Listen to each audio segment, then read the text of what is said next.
שם במסגן, הילדים האלה הגיעו לגלידריה כדי לראות מקרוב איך מכינים את המאכל העונתי האהוב עליהם. זה עם גלידת דרדסים. אתם יכולים לראות דרך החלון איך הוא מתערבב.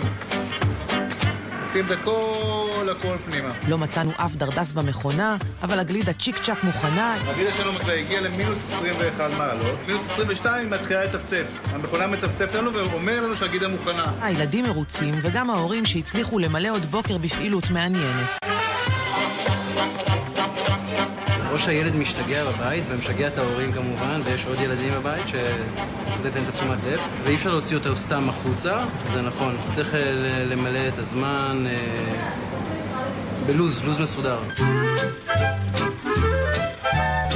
ואם כבר לוז, ההורים האלה הגיעו עד לצפון הרחוק לקטיף ליצ'י בקיבוץ כברי. מה כיף לקטוף ליצ'י? לאכול.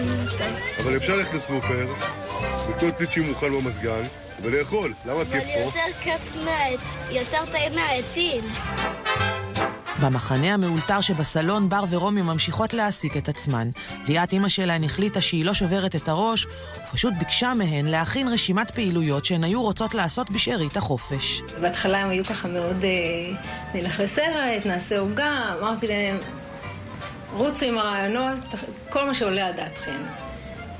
וזהו, ואז נוצרה רשימה של 20 פעילויות שאפשר לעשות בבית. יש השתלטות על הארון של אמא, שאנחנו לובשות כל היום את הבגדים של אמא ולא את הבגדים שלה.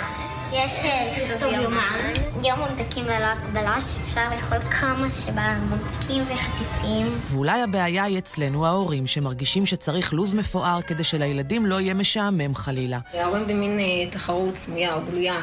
על מה עושים וכמה מספיקים ולאן נסענו, באיזשהו שלב אמרתי, אוקיי, בואו נרפה, הילדים נהנים כמעט בכל מצב, לא צריך להשתגע. בסופו של דבר, כך אומרים הפסיכולוגים, מה שהילדים יזכרו זה לא את הבילויים היקרים או הרבים שנארגן להם, אלא את זמן האיכות האינטימי שנקדיש להם, ולהם בלבד. לפעמים צריך לתת להם להשתעמם ולמצוא את עצמם מחדש, מאשר כל הזמן להיות בלחץ, אוקיי, מה עושים עכשיו? ובינתיים נראה שכולם מרוצים.